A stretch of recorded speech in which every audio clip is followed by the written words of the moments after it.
With reforestation projects, international summits and a reputation for so-called eco-tourism, Brazil is working hard to create an image as one of the world's greener destinations.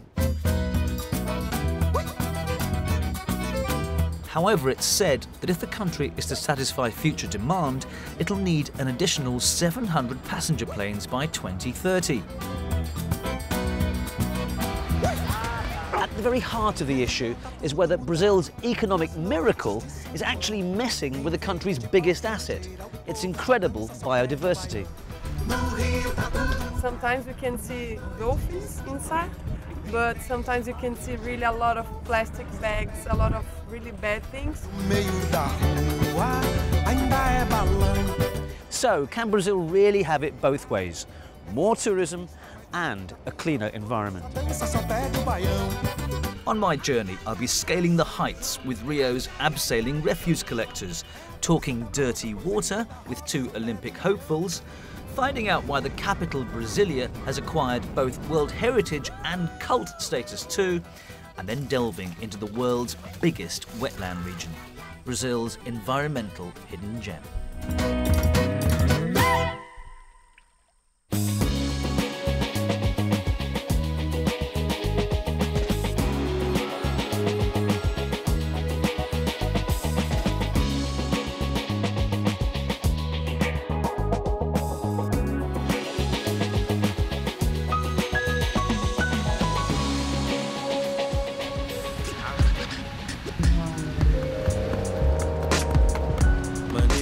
In 2 years' time, Brazil will be hosting football's World Cup. Then, in another 2 years, the Olympics. For Brazil to be staging the world's most popular, most watched sporting tournament is an honour and a blessing. For it to be also hosting the world's second biggest sporting tournament, well, quite frankly, that's ridiculous. As the former president, Lula da Silva, said, God is Brazilian.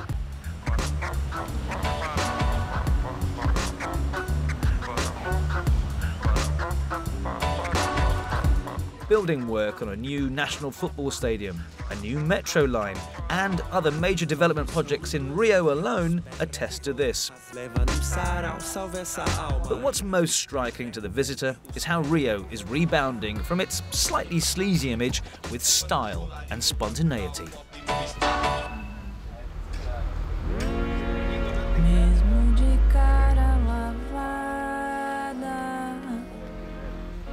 Like this ever-expanding installation of 215 steps in the Lapa district.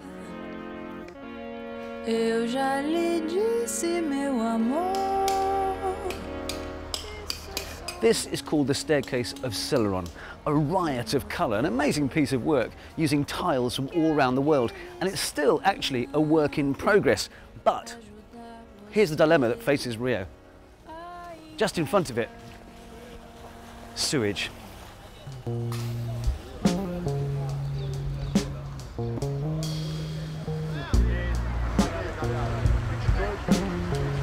Contamination is a real worry when it comes to Rio's beaches and coastline, regarded as amongst the most beautiful in the world. Illegal sewage and dumping by both industry and individuals are the main threat.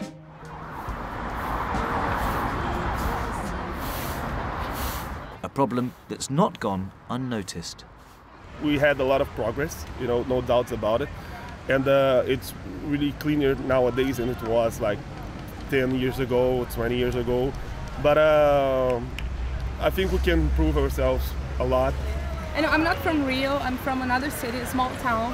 And I grew up going to fantastic beaches in the city. And it took me about 6 years to be able to go to a beach in Rio, because I always thought it was dirty.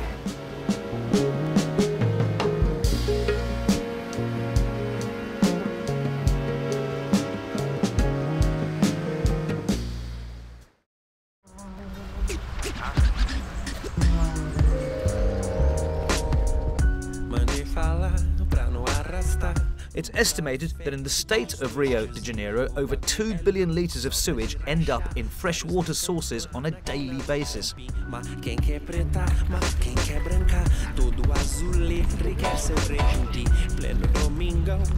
And for these two yachtswomen, it sometimes feels like it's all going into their training area here in Guanabara Bay.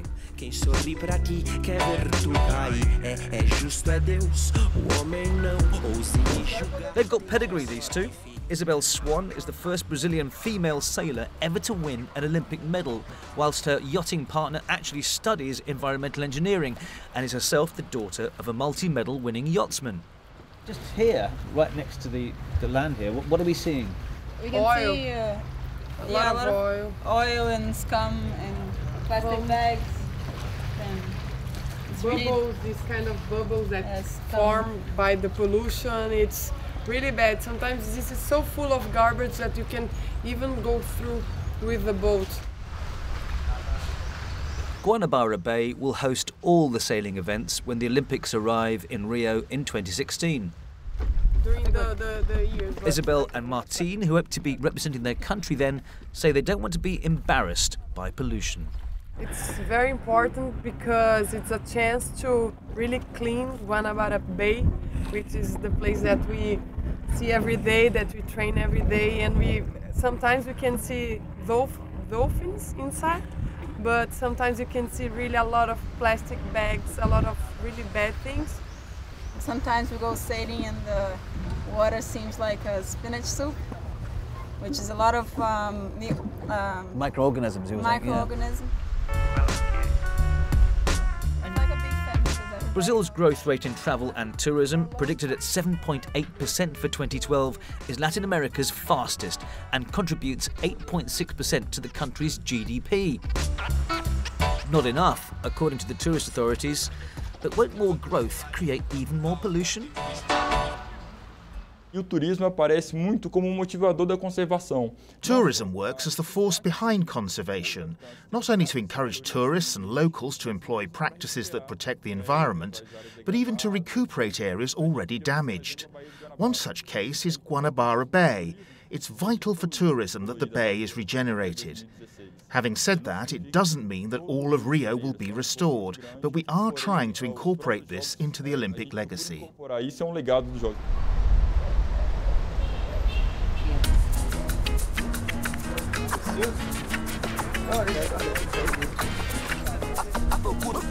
High above the docks in Rio lie some of the city's famous favelas. Some have been the focus of a unique clean-up campaign, including this one, Providencia.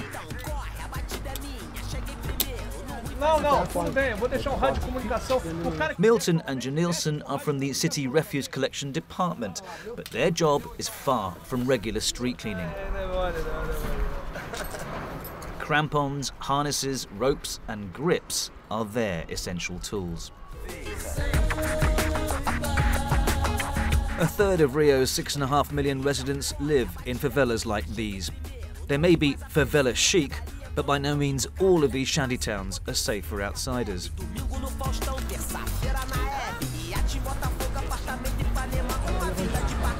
And this is the scale of the job ahead. Rubbish ranging from old fridges to food wrappers chucked over the edge. Look, the most difficult thing for me, for all the people who do this job, is when the people just throw rubbish down the hillside and we have to come to remove it. It's a huge job for us, you know. The hardest thing is to find a safe spot to set the anchor that will hold the ropes.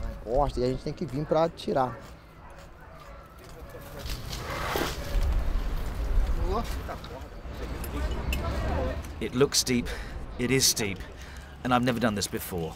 Never mind, I'm going over the edge.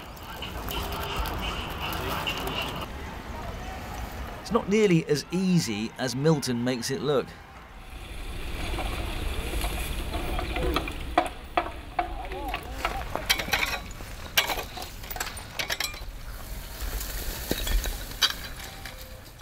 So this is the daily job of people like Milton.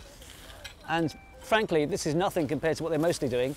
Sometimes they're dangling 80 metres from the top, collecting this kind of rubbish. It looks like a pretty physical job to me. Some of his discoveries have been rather grim, including dead bodies and guns. When we find guns like that, we call the police if we can get to where we are. But when we can't call them, then we leave it there. We pretend we haven't seen it and we just ignore it, because it's trouble for us, you see.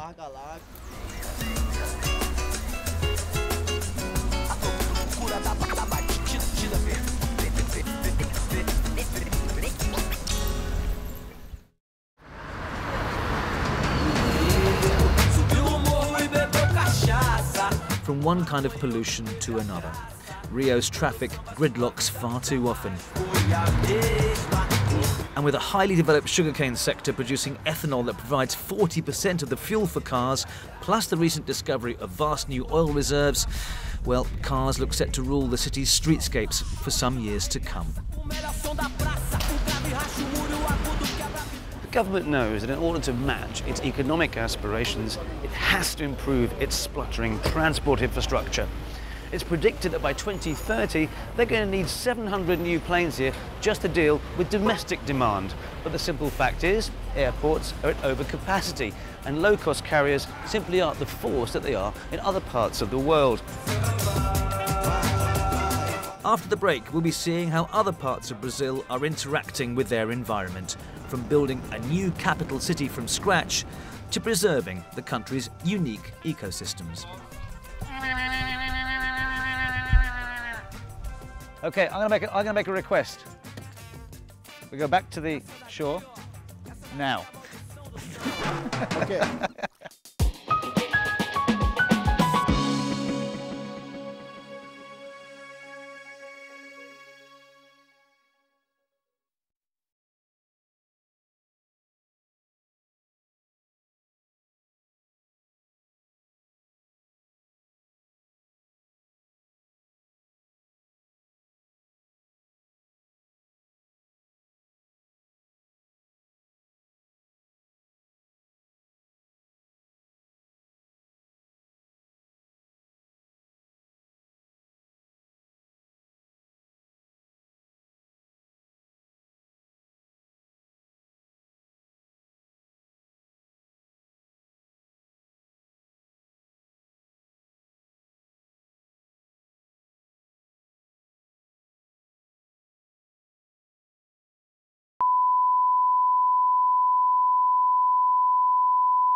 Rio de Janeiro is the image of loud, extroverted Brazil, then the country's capital, Brasilia, is in many ways a private family affair. A utopian dream nurtured by many, it came to fruition in 1960 as a way of uniting vast swathes of the underdeveloped north with the rest of the country. Brasilia was designed like a giant aeroplane. In an era, don't forget, when flying was still cool and glamorous. The wings are the residential areas, and the fuselage is where the cultural, commercial and administrative districts are. And in the cockpit is the seat of power, the President's Palace, the Supreme Court and Congress. It's quite incredible that all this was just built in 3 years.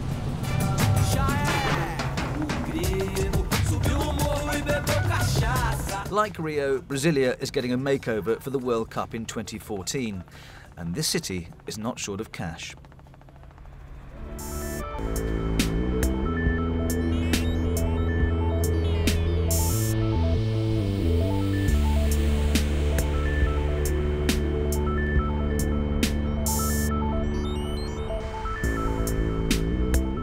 So much of Brasilia is in the legendary architect Oscar Niemeyer's signature style.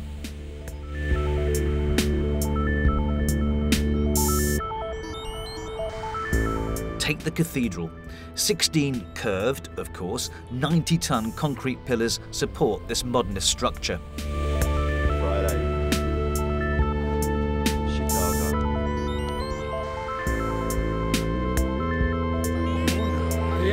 Oscar Niemeyer's son-in-law was called in to oversee its eventual completion in the 1970s.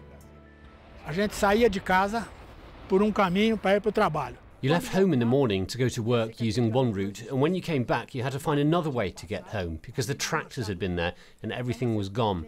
So this was part of our daily life. The speed of construction was incredible. Isso aqui, esse gramado.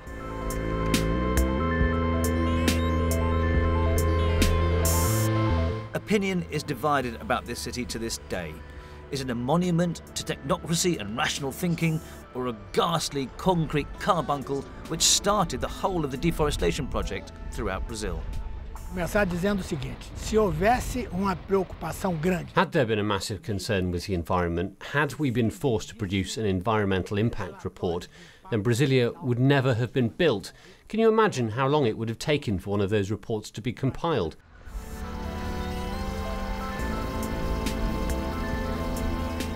A great inspiration for the creation of Brasilia was a prophecy by a 19th century Italian priest that the spiritual capital of a new civilization would take place between the 15th and 16th parallels in the 3rd millennia near an artificial lake. Well, that city, you could argue, is Brasilia. But many cults that have grown up around the city have taken that prophecy the extra mile.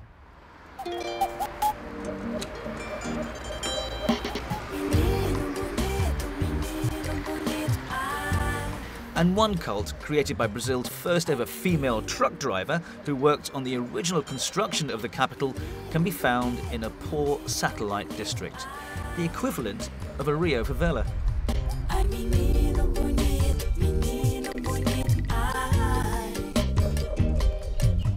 After a decade of wandering, the founder of the Valley of the Dawn, the former female truck driver Tia Neva, and her followers were guided by a spirit to build a permanent base here.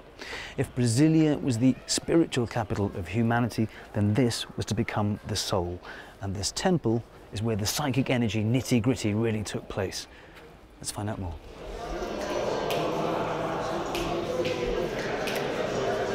Here, the standing mediums exercise negative psychic energy from the mediums sitting down.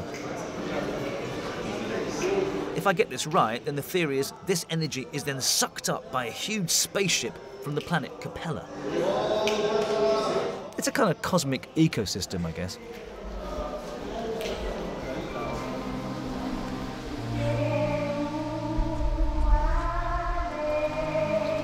Three times daily, this grand parade takes place.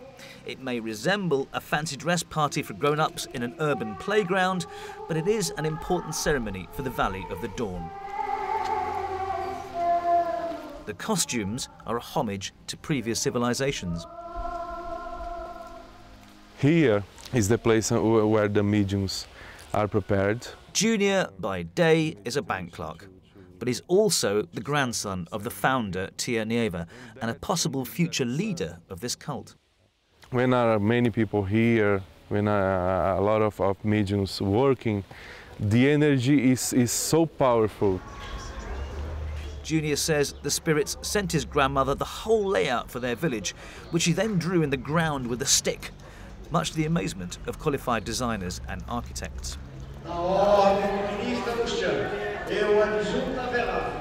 People may find the Valley of the Dawn a bizarre, even sinister cult, but it does serve a pastoral role. Many of the people who arrive here at all times of the day have psychological or drug-related problems, and they say no one is refused entry. In a way, this is a refuge for lost souls. Would you call yourself a religion or a cult? The two things. Both the things? Yes.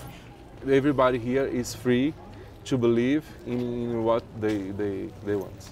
Some people might think that you're, a bit strange, that you believe in spaceships and the planet Capella and all these things. Is that true, do you? We believe this. But it's not important to us. The important to us is that you left the valley believing in yourself. This is important to us. And so, from one unique environmental landmark to another.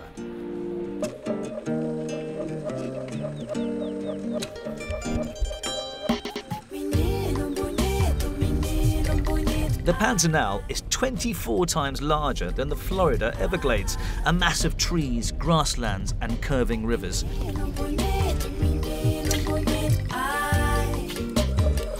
The construction of a proper highway from the town of Poconé through the Pantanal ended abruptly in 1971 over environmental concerns, and the realization that for much of the year this road would be unusable because of flooding. Brazil's diverse ecosystems boast the greatest collection of plant and animal species found anywhere on the Earth, and many of them seem to be here. 55,000 square miles of glorious wetland. Brazil may be the world's largest exporter of beef, but many pantaneiros these days have forsaken cattle rearing for a new line of work. So what fruit have you got here? And here we have a papaya, we have a mango, and we have a coconut up in the tree. Like Eduardo, whose family go back generations in this region. Back in the 80s, his father owned 100 cattle and sold soft drinks to fishermen, making a pittance. He also hunted jaguar, a constant threat to his livestock. I was helping my father to kill the jaguar. My father was shooting the jaguar. I was hiding behind the tree looking for. But in my mentality, I was a boy. I say, why to kill these amazing animals, beautiful color? But if I told this to my father, he was very angry with me because the jaguar was eating his cow, big damage. But now I love to see the jaguar and the color. I think stupid things in the past. These days, Eduardo teaches his guests bird watching, horse riding and fishing on his slightly leaky, very narrow canoe. Okay, I'm gonna make a request. We go back to the shore now. There are flesh-eating piranhas down there.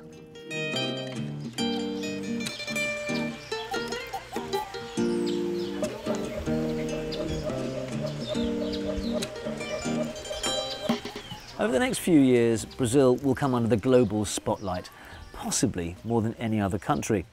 And I reckon they'll revel in the attention and deserve any acclaim. But I've been here to find out how Brazilians are engaging with their environment. I reckon there are some unresolved problems there. Because in a sense, Brazil is at the vanguard of that search for the holy grail of tourism, sustainable development. Ultimately, I think this exuberant, proud nation of such contrasts will find the right balance. And in any case, I'm coming back to find out, because this is one of the most fascinating places on Earth.